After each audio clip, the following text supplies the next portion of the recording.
सिर्फ शाम के 7:30 बज रहे हैं और कितना अंधेरा हो गया। चलो उस ढाबे में कुछ खाना खा लिया जाए।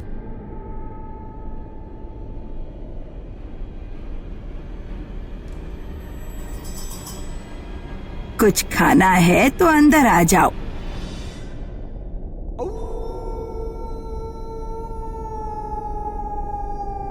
क्या खाओगे साहब? बस 1 प्लेट पुलाव कर देना मेरे लिए। ठीक है साहब।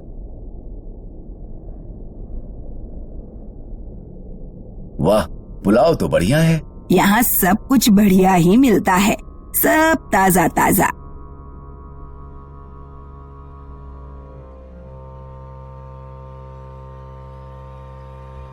कहाँ से आए हो बेटा? यहाँ नए लगते हो। हाँ माई, मैं सोन ग्रह से पेंगोन की तरफ जा रहा हूँ। ओह, मगर क्या? तुम अकेले हो या कोई है साथ में? अकेला हूँ। खैर ठीक है। कोई तकलीफ है क्या माई? नहीं नहीं, अब कुछ नहीं, लेकिन संभल कर जाना बेटा।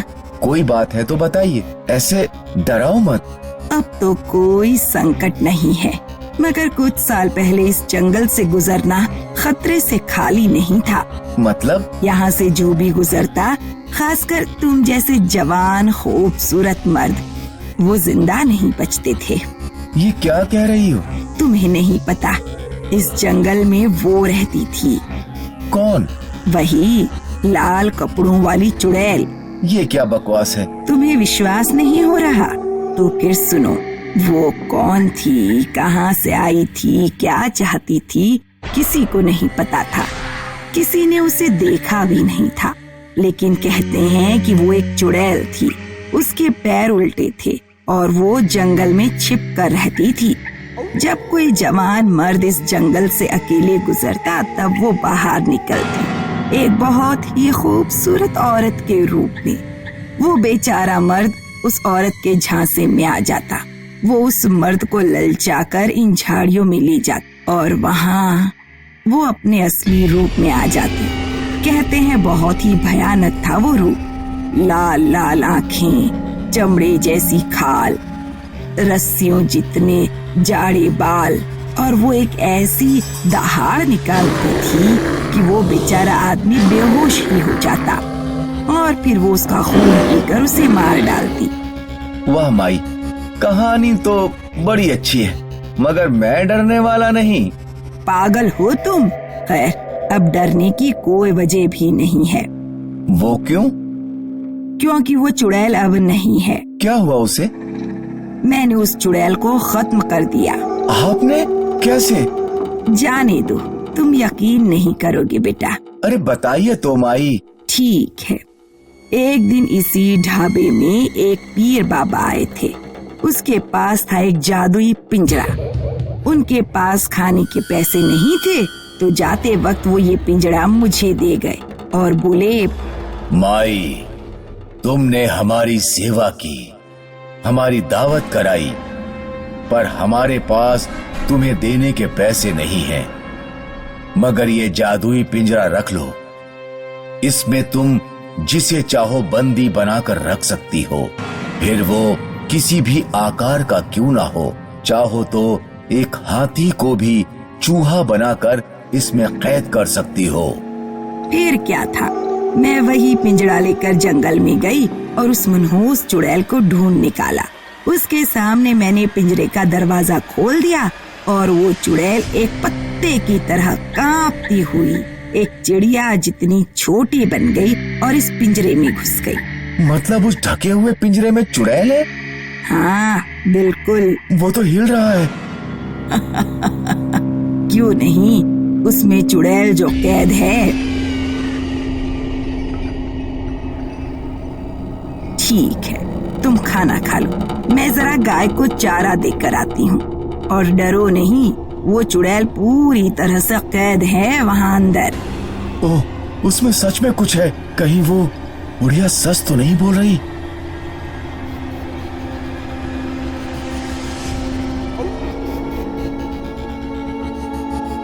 नहीं, ये कैसी आवाज आ रही है? बचा लो, बाहर निकालो, मुक्ति दे दो। नहीं, मैं यहाँ नहीं रुक सकता, मुझे यहाँ से जाना चाहिए। खोल दो, आजाद कर दो।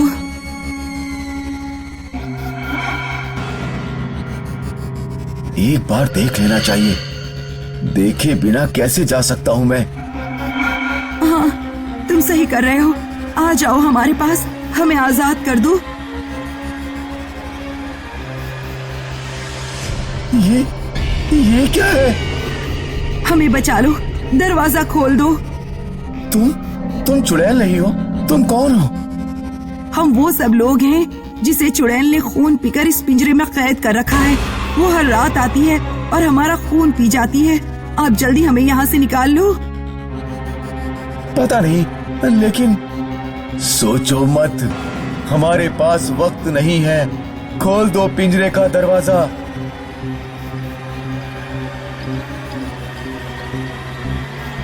शुक्रिया, बहुत बहुत शुक्रिया, तुमने हमारी जान बचा दी। मगर फिर चुड़ैल कौन है? मैं हूँ चुड़ैल। नहीं नहीं, तुमने मेरे सारे कैदी आजाद कर दिए, पर कोई बात नहीं।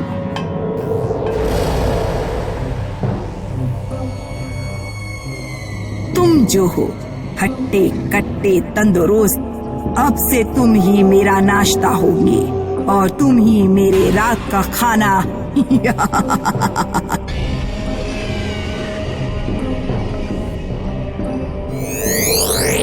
नहीं, आजाद कर दो मुझे, आजाद कर दो। अब तुम्हें कोई आजाद नहीं कर सकता, कोई नहीं, समझे?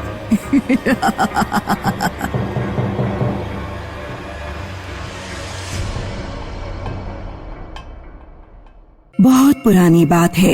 एक गांव के महल में बहुत अमीर लड़की रहती थी। उसका नाम रानी था। वो देखने में भी बहुत सुंदर थी। उसकी खूबसूरती के कारण लोग अपने बेटों का रिश्ता लेकर दूर दूर से आया करते थे, लेकिन रानी सबको मना कर देती थी और कहती थी, मैं दुनिया के सबसे सुंदर लड़के से ही शादी करूंगी।